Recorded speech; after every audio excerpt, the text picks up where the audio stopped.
안녕하십니까. 2024년도 부동산 강제 경매 권리 분석 강의 진행하겠습니다.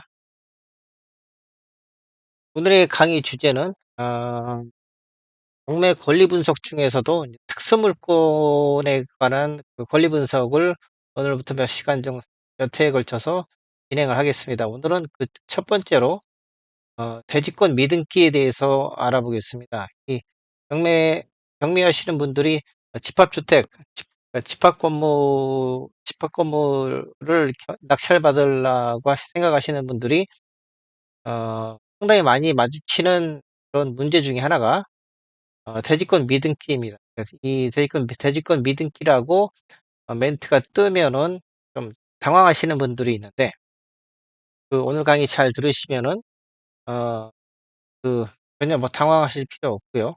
오히려 뭐 그렇게 뭐 그 오히려 강의를 다 듣고 나시면 아마 좀 싱거우실 것 같아요. 자, 강의 진행해 보겠습니다. 대지권 미등기라는 거는 부분 건물의 대지권 등기가 완료되지 않은 상태입니다. 이걸 밑에 그림을 보면서 자세하게 간단하게 설명을 드려보겠습니다. 자, 진행을 하겠습니다. 이런 토지가 하나 있다고 가정을 하겠습니다. 천지 상동 1번지에 400평방미터짜리 400평방미터의 토지이고요. 토지 소유자는 땡땡 건축입니다. 아마도 이제 뭐 건설회사 같겠죠. 건설회사로 보입니다. 이 건설회사가 결국은 이 400평방미터짜리 땅을 이제 보유하고 있는 거고요. 여기에 땡땡 건축이 지상에 100평방미터 연립주택 8가구를 건설했습니다. 즉, 이 위에다가 8채의 연립주택을 지은 거죠. 준공이 됐습니다. 그래서 하나, 둘, 셋, 넷, 다섯, 여섯, 일곱, 8채 지상 4층짜리 연립주택 한 동이 들어섰고요. 그 밑에는 이제 이렇게 처음에 이제 땡땡 건축이 소유하고 있었던 토지가 이렇게 있습니다. 이렇게 토지 위에다가 건물이 건축이 돼서 준공이 되면은 공사가 완료되어 사용 승인이 떨어지면, 사용 승인이라는 건 이제 지자체에서 내주는 건축물 사용 승인입니다. 일종의 준공 승인이죠. 소유권 보전 등기를 통해서 지상에 건축된 8채의 연립주택은 각각 천시 상동 1번지 토지 400평방미터 중에서 50평방미터의 대지권 등기까지 완료하게 됩니다. 이게 무슨 말씀이냐면, 8채 이제 그 연립주택이 완성이 되면은 각각 8개의 각각 호실별로 하나별로 각각 소유권 보전 등기가 하나씩 뜨고요. 왜냐하면 이 건축회사는 이걸 각각 하나씩 일반인들한테 이제 분양을 해야 되겠죠. 그러니까 등기를 꼭 만들어야 됩니다. 그리고 그렇게 되면은 등기 구조는 아래와 같이 됩니다. 이게 이제 표제부고요. 집합 건물에 부분 건물에 표제부가 이렇게 만들어집니다. 1동 건물의 표시 이렇게 되고요. 소재지가 나오고요. 그 다음에 건물 내역은 철근 콘크리트죠. 슬래브 지붕 4층 연립주택입니다. 1층에 200, 2층에 200, 3층에 200, 4층에 200. 각각 100이니까 결국은 이렇게 2개씩의 각 층마다 2개 호실에 연립주택이 배치가 되겠습니다. 그 다음에 대지권의 목적인 표시가 이렇게 뜨고요. 요거 이제 소재지 번호는 뭐 경기도 부천시 원미구 상동 1번지 이렇게 뜨고요. 그 다음에 지목은 대고, 그 다음에 면적은 400평방미터입니다. 요 표시는 결국은 이 연립주택이 깔고 앉아있는 요 땅의 표시가 되겠습니다. 그 다음에 요거는 이 연립주택 전체에 대한 규모 설명이 되겠고, 자, 그리고 이제 넘어와서 이번에 이제 전유 부분의 건물의 표시입니다. 요, 요, 일동의 건물의 표시 쪽에는 보면 이 건물 전체에 대한 설명을 이렇게 만들어 놓은 거예요. 요거 하나의 호실. 요거에 대해서도 이제 그 등기가 만들어지게 되겠습니다. 결국은 요런 등기가 8개가 만들어지는 거예요. 전유 부분의 건물의 표시. 건물 번호는 제4층 제2호입니다. 4층의 2호 요 부분입니다. 그다음에 건물 내역은 철근 콘크리트로 100평방미터고요. 그다음에 오늘의 중요한 내용 대지권의 표시. 이 400평방미터의 땅을 똑같은 100평방미터짜리 연립주택 8채가 깔고 앉아 있는 거죠. 그렇기 때문에 이 대지권의 표시에는 이 대지권이라는 건 즉 요 한 채가 이 토지에 대해 토지 전체에 대해서 가지는 권리를 표시하게 되는 겁니다. 400분의 50 대지권의 비율은 400분의 50입니다.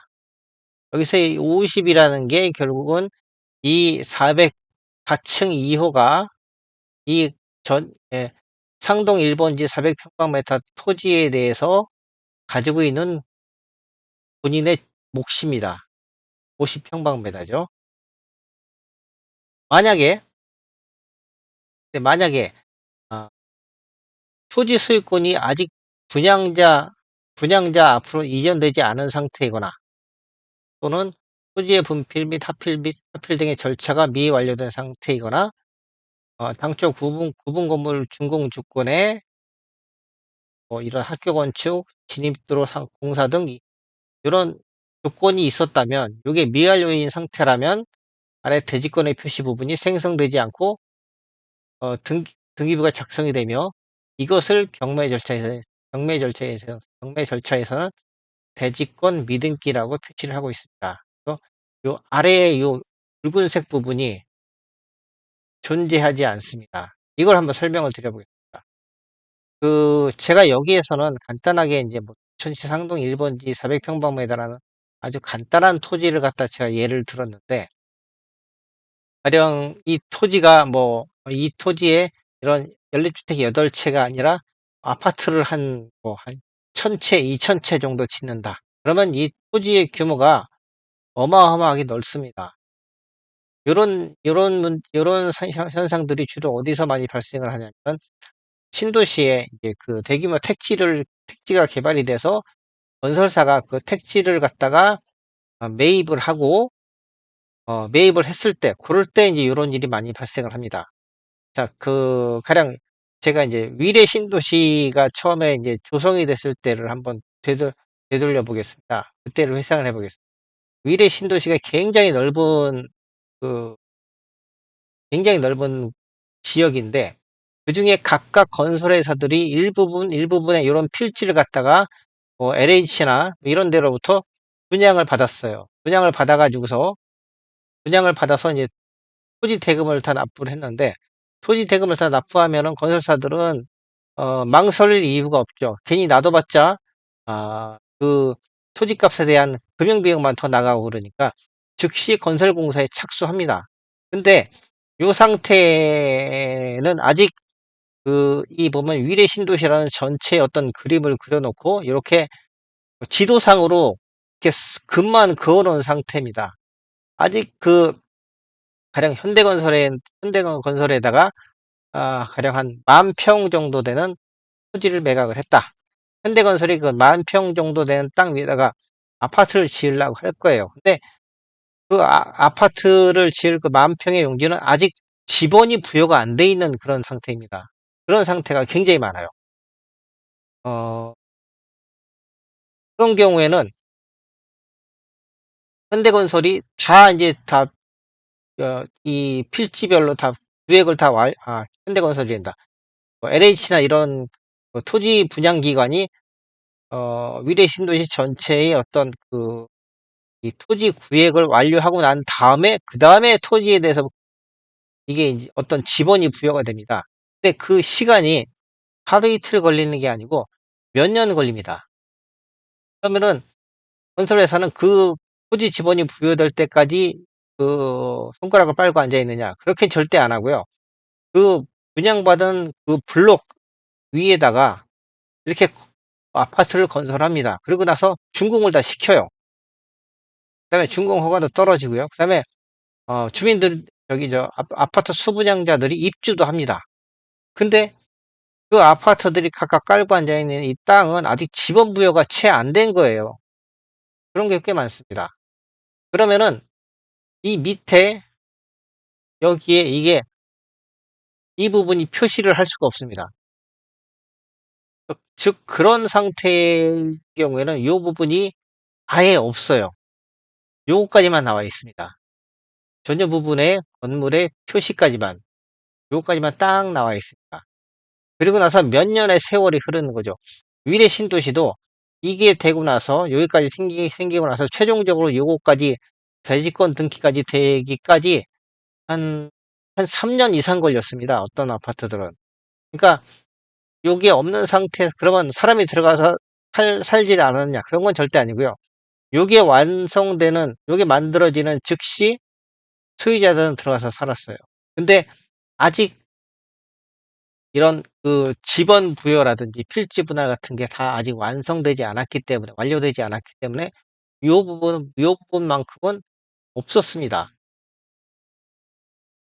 요 상태에서 만약에 이게 없는 상태에서 만약에 이 아파트가 경매가 나온다, 경매가 된다 하면은 그 아파트는 대지권 미등기라는 그런 대지권이 미등기 돼 있다는 그런 멘트가 뜹니다. 매각물권 명세서에.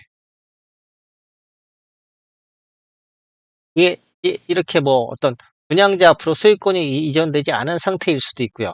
그다음에 토지의 분필 및 하필 등의 절차가 완료되지 않은 상태인 경우도 있고, 이게 만약에 한 필지가 아닌 수백 개의 필지다, 혹은 뭐 수천 개다, 이런 건 2번은 주로 어디서 많이 나타나냐면은 재건축 아파트에서 나타납니다. 재건축이나 뭐 재개발 이런 아파트들은 보면은 개인 많은 필지가 있었죠. 그걸 다 합쳐가지고 어떤 경우는 이렇게 수백 개, 수천 개가 됩니다. 필지가. 그거를 다 합쳐가지고 일단 지상의 건물을 싹 밀어버리고, 그다음에 그걸 다 합쳐가지고서 새로운 지번을 부여한 다음에라야지만 이 절차가 들어갈 수가 있죠. 이 절차에 들어가게 됩니다. 재건축 아파트는 요 2번의 경우가 많이 발생을 합니다.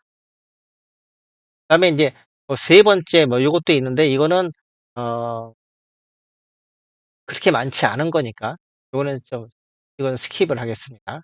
그래서 어쨌든 간에 아파트는 준공이 돼서 들어가서 사는데, 요런 사유로 인해서 아직 요 대지권 등기가 안 된 그런 아파트들이 있습니다. 요거를 요 상태에서 아파트가 경매에 나오면은 매각물권 명세서에 대지권 미등기라는 그런 멘트가 뜹니다.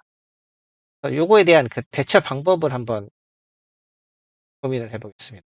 여기서 이제 요게 하나 빠졌 여기 대지 지분입니다. 이제 그 재건축 투자하시는 분들이 요것만 보면 환장을 하죠. 이게 높으면 이 숫자가 크면 클수록 이 깔고 앉아 있는 지분이 많은 겁니다. 그래서 이게 높은 아파트는 재건축 투자자들이 아주 환장을 합니다. 맞습니다. 이렇게 이제 대지권 미등기의 물건에 대한 대처 방법을 한번 생각을 해 봅니다. 그 앞에서 말했듯이 어떤 이유로든 그 아직 대지권 등기가 안 된 그런 아파트들이 있는데, 이게 이제 경매에 나오는 경우가 종종 있어요. 상당히 많습니다, 사실. 그러니까 아파트 뭐 지지 옥션이라든지 태인이라든지 그런 걸 조회를 해 보시면은 이렇게 대지권 미등기라는 멘트가 떠 있는 아파트들이 상당히 많습니다. 그런 경우 대처 방법을 생각을 해 보겠습니다. 부분 건물에 대해서 경매가 개시가 되면 법원은 감정평가사에게 감정평가를 명령을 합니다. 네, 감정평가사가 대지권 미등기인 경우에는 현재 토지를 소유하고 있는 소유자, 이게 가령 뭐 LH가 될 수도 있고요. 재건축 아파트인 경우에 뭐 이런 신탁사가 가지고 있을 수도 있고요. 이런 데에다가 감정평가사가 물어봅니다. 토지 대금을 완납을 했느냐? 요거는 이제 주로 LH 같은 데다 물어보겠죠. 그다음에 토지 소유권 이전 가능하냐? 요런 건 아마 신탁사에 대해 물어볼 거예요. 그래서 사실상 집합 건물의 소유자가 대지 지분을 그러니까 집합 건물 건축자의 요청만 있으면은 토지 소유권을 건축자에게 이전할 준비가 완료된 상태로서 현재 소유자가 대지 사용권을 보유하고 있는 경우 등입니다. 요런 경우에는 그러니까 감정평가사가 인제 뭐 이런 소유자한테 물어봤는데 요런 요 괄호 안에 있는 케이스인 것으로 판단이 되면은 감정평가 금액에 토지분 평가 금액을 평가를 합니다. 그러고 나서 법원에 제출해요. 따라서 대지권 미등기임에도 감정평가 금액에 토지분 평가 금액이 반영되어 있다면 이건 뭐 사실상 리스크는 거의 없는 것으로 판단을 합니다. 그러니까 그 아까 앞에서 본 경우에도 가령 현대건설이 LH에다가 토지 대금을 다 완납을 했다면 그러면 LH가 현대건설에다가 토지 나중에 이제 준비가 다 됐을 때 토지 소유권 이전 등기를 안 해줄 이유가 전혀 없겠죠. 요런 경우에는 감정평가사가 감정평가를 하면서 대지분 평가 금액을 그 토지분 평가 금액을 평가를 해가지고 평가를 해서 감정평가 금액에 집어넣습니다. 밑에 사례를 보겠습니다.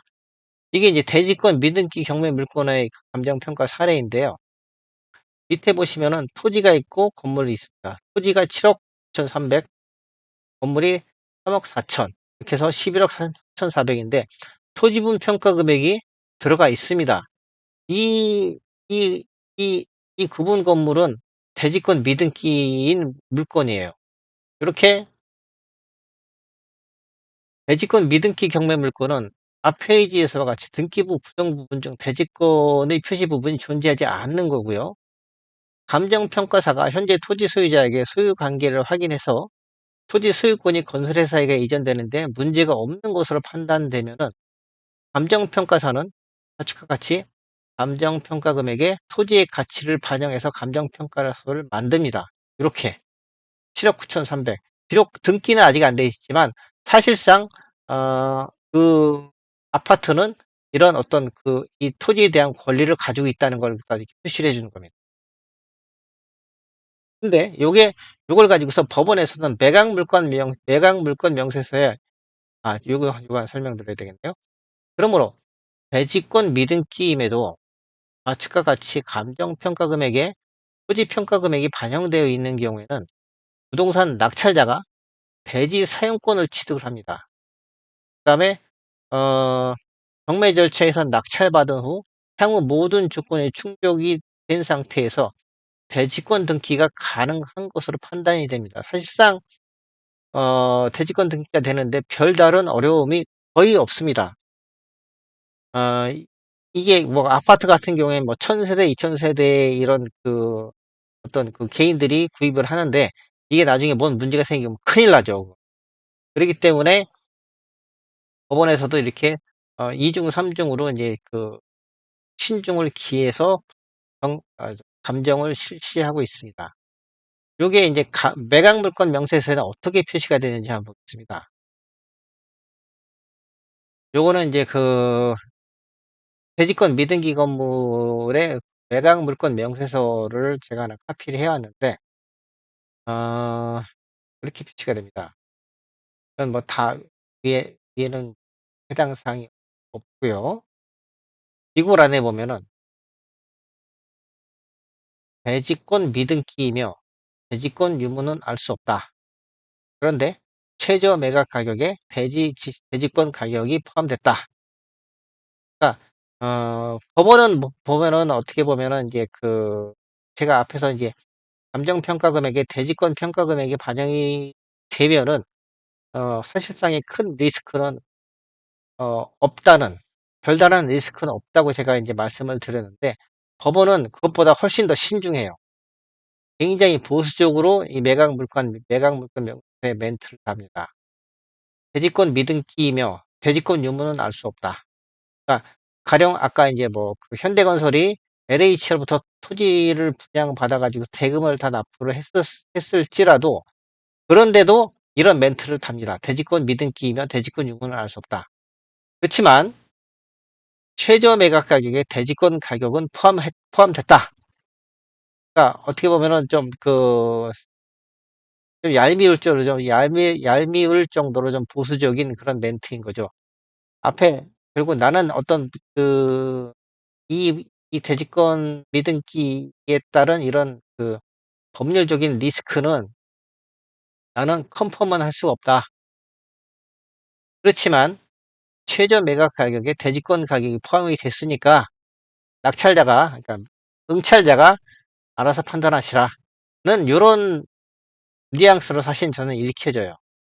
대지권 미등기 물건의 경우 법원의 매각 물건 명세서에 이렇게 표시가 됩니다.